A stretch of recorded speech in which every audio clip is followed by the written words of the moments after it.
नमस्कार, मैं डॉक्टर श्रद्धा वशिष्ठ आपका सबकी शिक्षा में बेहद स्वागत करती हूँ। कक्षा पहली की ऑनलाइन फॉर्म निकलने से पहले मैं चाहती हूँ आप सभी को पता हो ऑनलाइन फॉर्म को कैसे भरना है, ताकि आपको पता हो कौन से कागजात आपको अपलोड करने होंगे, उनका क्या साइज होगा और इसके अलावा कौन सी अतिरिक्त जानकारी आपको पता होनी चाहिए कक्षा पहली की ऑनलाइन फॉर्म भरते समय।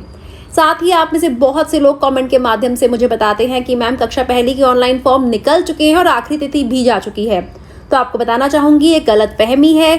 कक्षा पहली के ऑनलाइन फॉर्म नहीं निकले हैं, जब भी निकलेंगे मेरा आपसे वादा है सबसे पहले जानकारी सबकी शिक्षा के माध्यम से हमेशा की तरह मैं ही आपके लिए लेकर आऊंगी। तो जल्दी से देखते हैं फॉर्म को कैसे भरा जाता है। आपके लिए पिछले साल की फॉर्म भरने की वीडियो में लेकर आई हूँ। उम्मीद करती हूँ इस वीडियो से आपको लाभ होगा। सबसे पहले खोलनी होगी वेबसाइट kvsonlineadmission.kvs.gov.in। वेबसाइट का नाम सबसे ऊपर लिखा है kvsonlineadmission.kvs.gov.in। जब आप खोलेंगे तो इस प्रकार से लिखा आ जाएगा कि यह पोर्टल विशेष रूप से शैक्षिक सत्र 2021-22 में भारत के केंद्रीय विद्यालयों में कक्षा पहली में प्रवेश के लिए है। तो फॉर्म को भरना के दो चरण हैं। फॉर्म को दो चरणों में भरा जाएगा। पहला जो चरण होगा वह पंजीकरण यानी रजिस्ट्रेशन कहलाएगा और दूसरा चरण जो होगा वो ऑनलाइन फॉर्म भरना यानी आवेदन प्रपत्र भरना कहलाएगा। चाहे आप किसी भी कैटेगरी के हैं, किसी भी श्रेणी के हैं, आपको यही ऑनलाइन फॉर्म भरना है। सभी कैटेगरीज का एक ही ऑनलाइन फॉर्म है। तो सबसे पहले पंजीकरण करने के लिए यहाँ क्लिक करें, इस पर क्लिक करें। इस प्रकार से आ जाएगा। ये सारी जनरल इंस्ट्रक्शंस हैं, इस पे मैं आपको वीडियो ला चुकी हूँ। इसके बाद आखिरी में देखेंगे एक डब्बा आ जाएगा, आप उस पर क्लिक कर दीजिएगा यूं करके। I have carefully gone through all sections and subsections of the instruction given above and I shall abide all by all terms and conditions as per the KVS admission guidelines. का मतलब है कि मैंने सारी ऊपर जो instructions हैं, निर्देश हैं, पढ़ लिए हैं और मैं इनका पालन करूंगा या करूंगी। आगे बढ़े, प्रोसीड। इस प्रकार से आ जाएगा।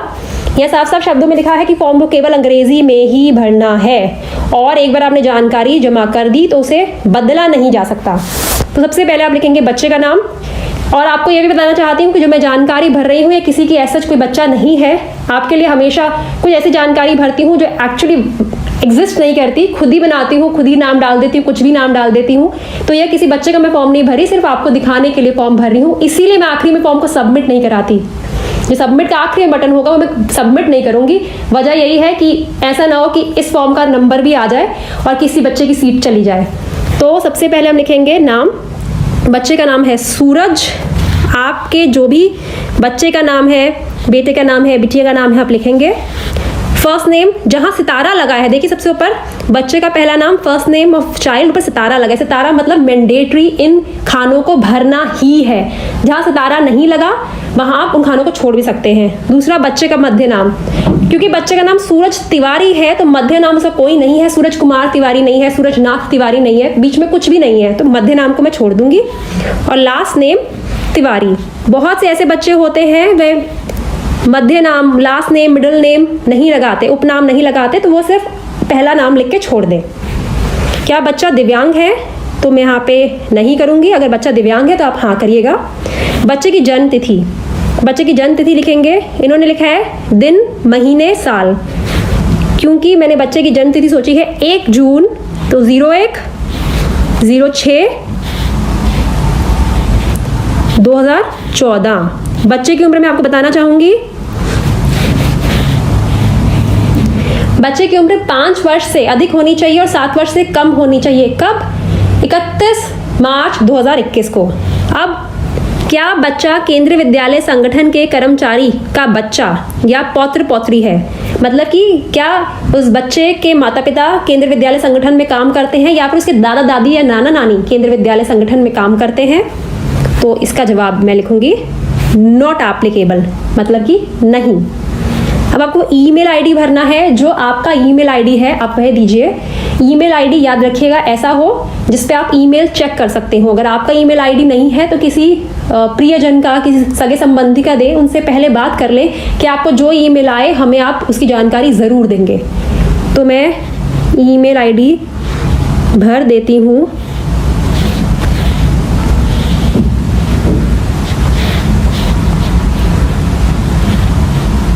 आप भी ईमेल आईडी भरें।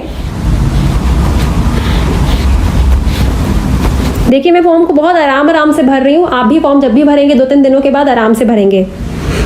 आपने ईमेल आईडी भर दिया, अगला फ़ोन नंबर भरिए, जो आपका रजिस्टर्ड मोबाइल नंबर है आप भरिए। मोबाइल नंबर भरने में गलती मत करिएगा प्लीज़।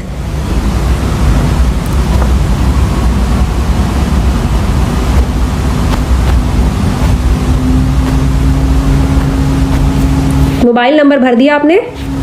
उसके बाद एक कैप्चा कोड आएगा, इसे आपने भरना है। कैप्चा कोड क्या है? जो आपका लिखा हुआ आया है कैप्चा कोड, वो आपको भरना है। कैप्चा कोड क्या होता है? ये नंबर और बीच में अल्फ़ाबेट्स अलग अलग तरीके से लिखे हैं, इन्हें ढंग से भरना है। जो स्मॉल है वो स्मॉल, जो कैपिटल है वो कैपिटल।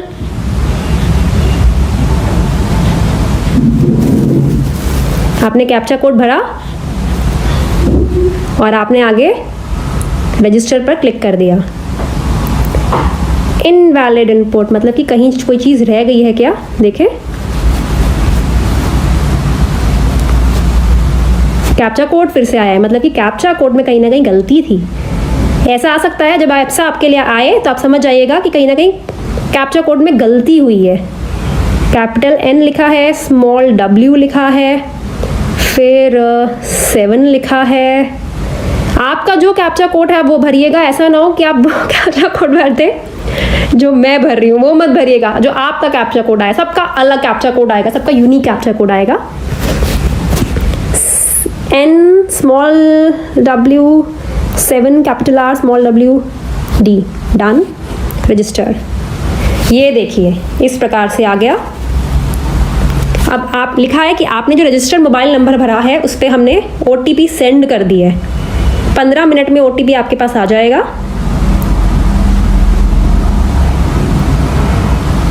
मेरे पास OTP आ चुका है और मैं OTP को यहाँ पे लिख देती हूँ। OTP हाथों हाथ आपके मोबाइल पर आ जाएगा। मैं OTP लिख रही हूँ जो मुझे आया है। जो आपको OTP आएगा वो आपको लिख दीजिए, आप वो लिख दीजिएगा। फिर से कैप्चा कोड आ गया। कैप्चा कोड थोड़ा सा खतरनाक सा है।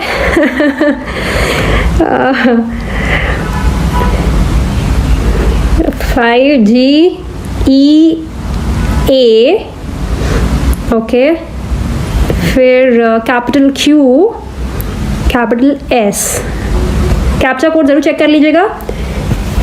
15 मिनट तक ये कैप्चा कोड वैलिड रहेगा। अगर आप 15 मिनट तक ये स्टेप भर देंगे, ये चरण कर लेंगे तो ठीक है, वरना आपको नया कैप्चा कोड वो भेजेंगे। अगर आपको कैप्चा कोड नहीं रिसीव हुआ तो आप लिख दीजिएगा डिड नॉट रिसीव OTP, इस पर क्लिक कर दीजिएगा। ये हो गया। अब मैंने वेरीफाई कर दिया। Invalid, okay. देखते हैं क्या गलती हुई है। इसीलिए कहती हूँ रुक के फॉर्म भरिए हमेशा। देखिए एक बार फिर से कैप्चा कोड भरते हैं। कैप्चा कोड तो मुझे लगता है कि 1-2 बार भरने से पहले कैप्चा कोड वाले बोलते हैं कि हम आपका पेशेंस का टेस्ट ले रहे हैं, तो वो 1-2 बार भरे बिना आपको भेजेंगे नहीं। जैसे अब मेरे साथ हो रहा है, आप बताइएगा आपके साथ भी ऐसा ही हुआ। Capital W small Y small F capital S small P small J। ठीक है, आ गया। अब हम वेरीफाई।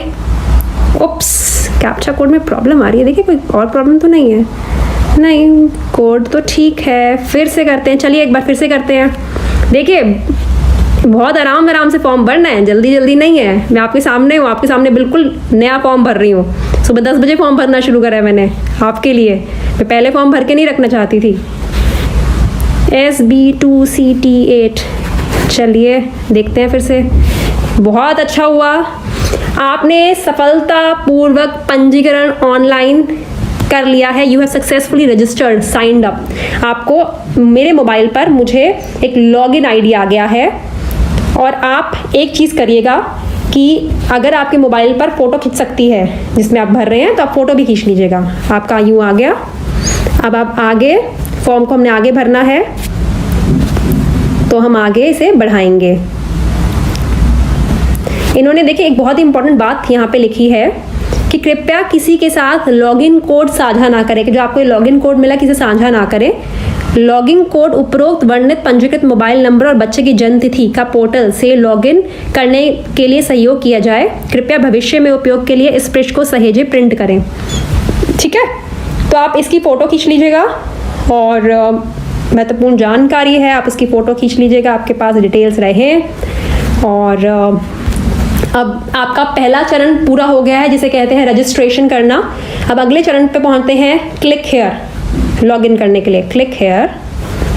आप लॉगिन कोड भरेंगे यहाँ पे, जो लॉगिन कोड है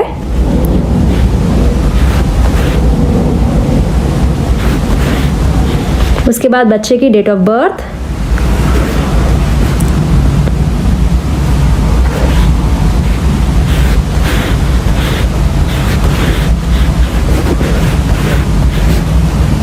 बच्चे की उम्र मैंने आपको बता दी है, 5 वर्ष से अधिक होनी चाहिए, 7 से कम। मोबाइल नंबर जो आपका है, मोबाइल नंबर भर दीजिए। मोबाइल नंबर के बाद कैप्चा कोड, कैप्चा कोड,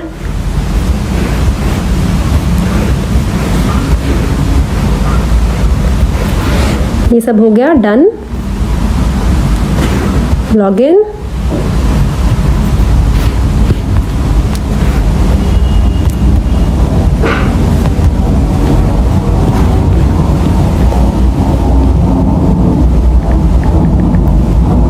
अच्छा मैंने लॉगिन कोड, देखिए लॉगिन कोड मुझसे गलत हो गया, मैंने गलती से लॉगिन कोड गलत डाला तो आगे नहीं बढ़ा, क्योंकि मैंने गलती से OTP डाल दिया था। दोनों मैसेज साथ साथ है ना, आप सही डालिएगा।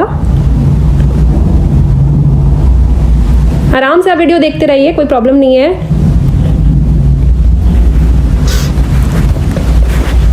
लॉगिन इस प्रकार से आ गया।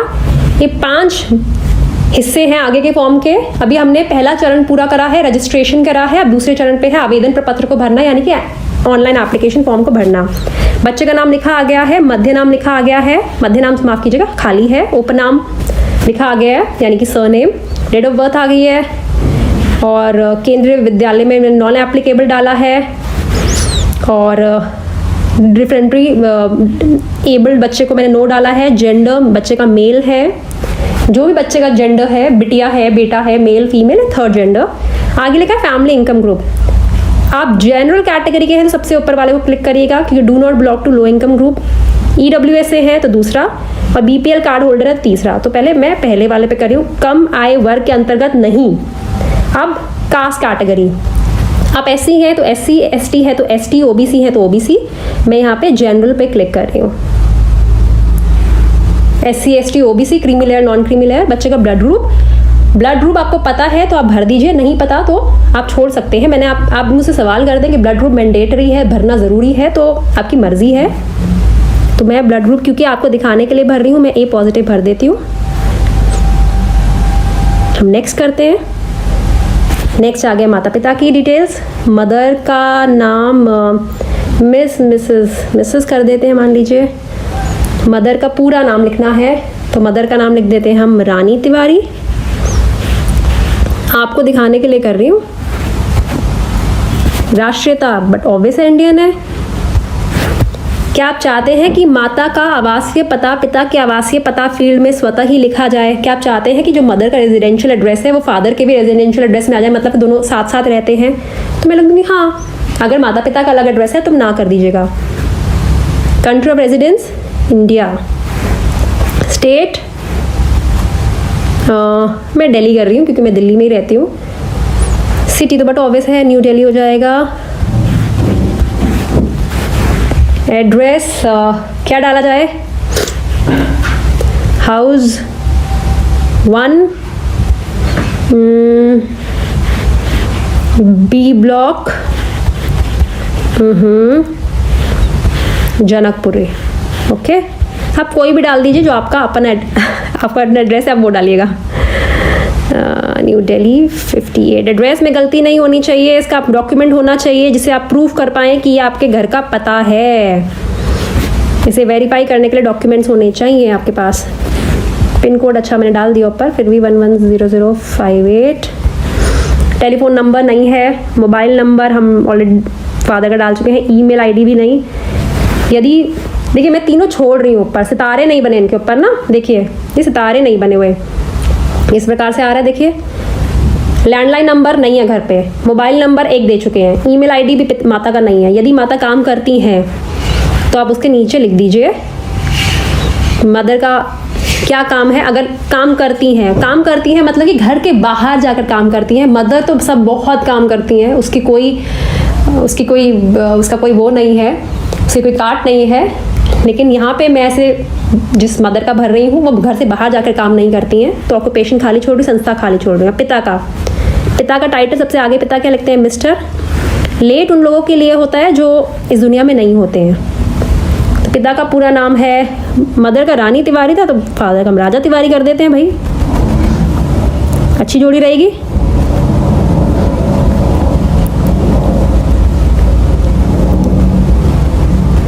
चलिए जी आगे बढ़ते हैं। नेशनैलिटी आपको पता ही है, इंडियन।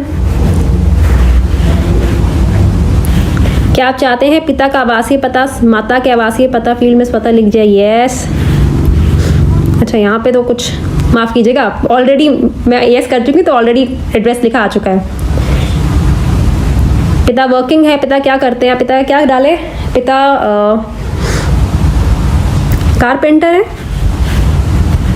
कारपेंटर है पिता।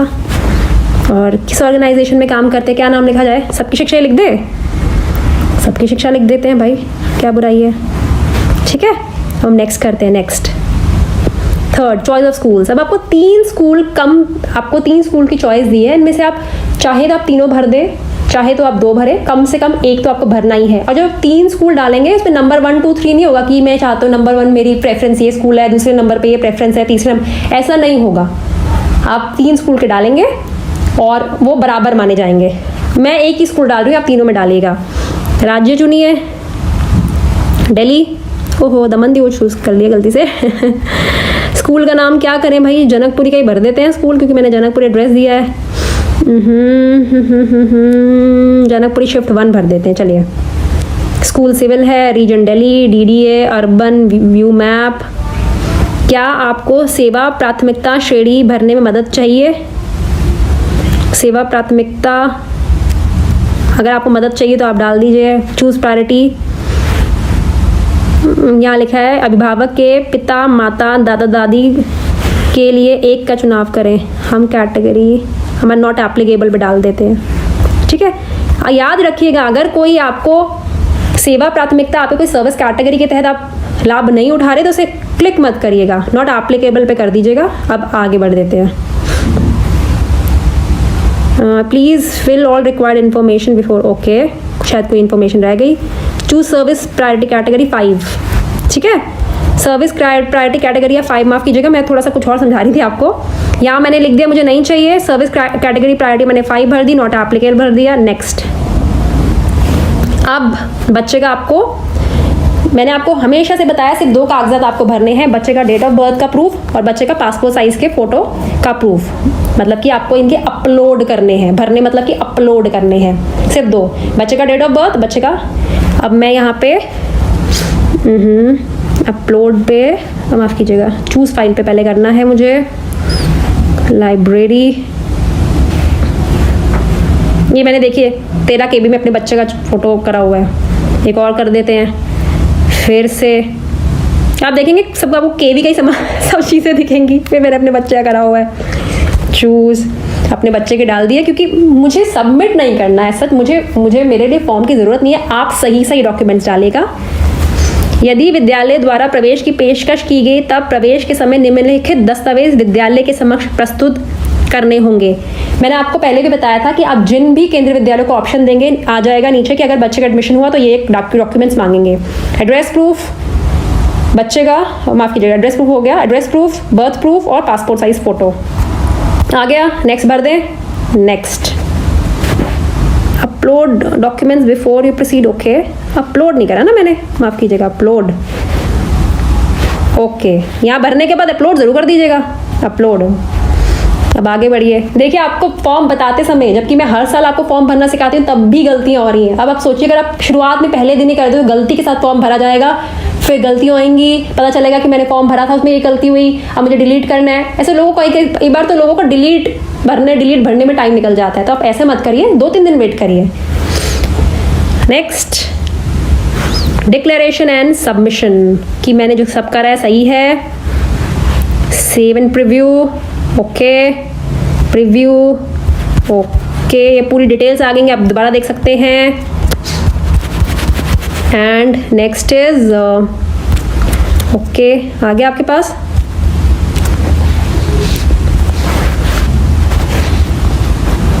Next is submit application. Are you sure you want to submit the application? अब आपने सबमिट एप्लीकेशन पर क्लिक कर देना है, और सबमिट एप्लीकेशन पर क्लिक करने के बाद आपके मोबाइल पर फिर से एक OTP आएगा, जैसे कि पंजीकरण करते समय आया था। फिर आप उस OTP को भर देंगे और आपके पास यूनिक सबमिशन कोड आ जाएगा और आपका फॉर्म भर जाएगा। आपको फाइनली आ जाएगा कि आपका फॉर्म, आपको लिखा आ जाएगा कि आपका फॉर्म अब भर गया है। तो इस प्रकार से आप कक्षा पहली का ऑनलाइन फॉर्म भरेंगे। मैं आखिरी कदम तक, आखिरी स्टेप तक नहीं गई हूँ, सबमिट एप्लीकेशन फॉर्म नहीं गई हूँ, क्योंकि ऐसा दिल्ली के राइट टू एजुकेशन के तहत दिल्ली के प्राइवेट स्कूलों में मैंने दोनों बार फॉर्म भरा और दोनों बार बच्चे का नाम आ गया था। तो कहीं ना कहीं मुझे ऐसा लगता है कि मेरे फॉर्म भरने से किसी की सीट ना रुके, इसीलिए मैं एप्लीकेशन को आखिरी में सबमिट नहीं कर रही हूँ। और उम्मीद करती हूँ जानकारी से आपको लाभ होगा। पूरी डिटेल में मैंने वीडियो दिखाई है। आप कोशिश करें इस वीडियो को ज़्यादा से ज़्यादा लोगों के साथ फेसबुक के माध्यम से और व्हाट्सएप के माध्यम से शेयर करें। अब मुझे डॉक्टर श्रद्धा वशिष्ठ को इजाज़त दीजिए। नमस्कार।